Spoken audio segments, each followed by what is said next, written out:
접수 하나 못하면 학점은행제 1년 그냥 날린다는 거예요. 그러니 시작 전 이건 반드시 일정에 저장하세요. 학벌 취업 목적으로 학점은행제 생각 중인데 어떻게 준비할지 막막하신가요? 오늘은 학점은행제에 아는 게 없는 분도 한 번에 끝낼 수 있는 확실하고 빠른 루트를 알려드리겠습니다. 일반적으로 대학 졸업, 경력을 쌓아야 지원할 수 있는 시험이 있죠. 바로 대학 편입 자격증 지원 자격, 회사 진급 등이 대표적인데요. 굳이 이걸 준비할 필요 없이 학점은행제 준비하면 과정이 수월하게 끝나니 많이 준비하시죠. 온라인 수업이기에 편하고 8개월 내외로도 자격 갖출 수 있으니까요. 학점은행제 시작 전 자신의 목적과 상관없이 모든 학습자가 공통으로 확인해야 하는 것이 있습니다. 바로 학점은행제 이용 목적, 최종 학력, 보유 학점 여부, 자격증이 있는지 등을 확인해야 돼요. 이 케이스에 따라 준비 과정이 달라지거든요. 두 번째로 이때가 원서 접수 기간이니 이때까지는 과정 마무리해야겠다와 같은 학점은행제 기간을 여러분 스스로 정하셔야 됩니다. 학점은행제는 말 그대로 학점을 채워 은행에 차곡차곡 채우는 과정이에요. 학점을 온라인 수업, 자격증, 독학사로 채우고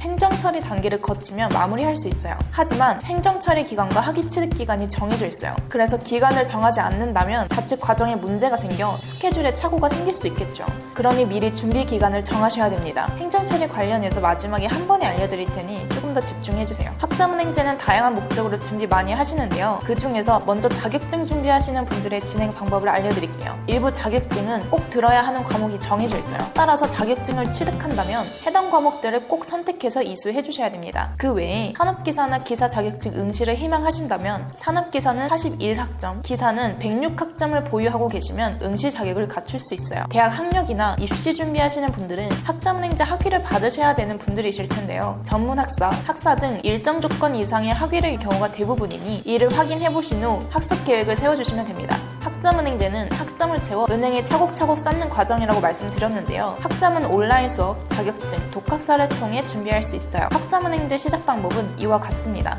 여러분이 온라인 수업 수강을 희망하는 교육원을 먼저 선정을 하시고 수강 신청을 해주시면 됩니다. 그리고 경우에 따라 자격증, 독학사 시험 준비를 해주시면 돼요. 수업은 교육원 홈페이지에서 온라인 수업을 들을 수 있는데요. 과목당 3학점을 받을 수 있습니다. 내가 들어야 하는 과목이 개설되어 있는 교육원은 어디인지 확인이 필요하실 텐데요. 해당 방법으로 확인 가능하니 참고해주세요. 학점은 전공, 교양, 일반 학점으로 구성되어 있는데요. 이것도 여러분의 상황에 따라 수업을 들어주셔야겠죠. 자격증은 시험장에 가서 시험 응시를 해주셔야 하는데요. 합격 시 18학점, 10학점 등 시험 난이도에 따라 받을 수 있는 학점이 달라져요. 하지만 전문학사 과정 시 최대 2개, 학사 과정은 최대 3개까지 학점을 인정받을 수 있는데요. 전공으로 인정되는 자격증은 전문학사는 1개, 학사는 2개까지 인정 가능하니 참고해주세요. 전공 자격증으로 인정되는 자격증은 해당 순서대로 입력해주시면 확인 가능합니다. 독학사는 대학교 버전의 검정고시예요. 자격증과 동일하게 시험 응시를 해주셔야 되지만 매년 한 번만 시험 응시가 가능해요. 따라서 독학사 접수 하나 놓치면 학점은행제 1년을 낭비할 수 있다는 거죠. 그러니 학점은행제 시작 전 독학사 접수 기간은 반드시 일정에 저장해 놓으세요. 고등학교 때 배우던 국어, 국사 등 교양 과목이 출제되는데요. 1단계부터 4단계까지 구성되어 있는데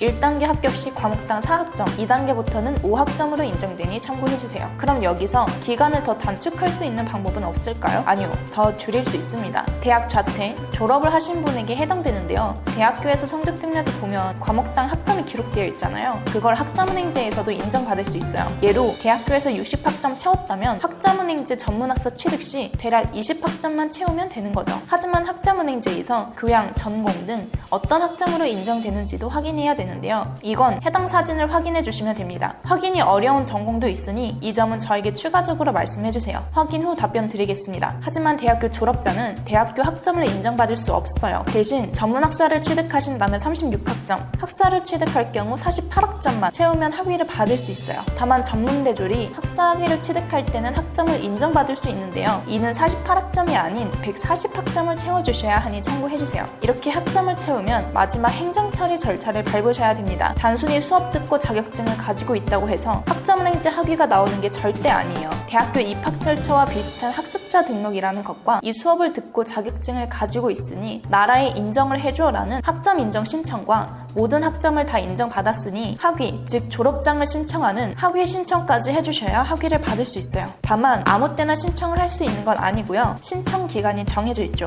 학습자 등록, 학점 인정 신청 기간은 이렇게 되고요. 학위 신청은 이렇게 됩니다. 12월에 학위 신청을 했다면 학위는 2월 말에, 6월에 학위 신청했다면 8월 말에 학위가 나오니 참고해주세요. 참고해주세요. 이렇게 학점은행제 하는 방법을 설명드렸는데요. 아직 내 상황에서 어떻게 준비해야 하는지 감이 잡히지 못한 분들도 계실 거예요. 그럼 영상 아래 댓글 링크로 말씀해주세요. 여러분 상황에 맞추어서 진행 과정 설명드리겠습니다.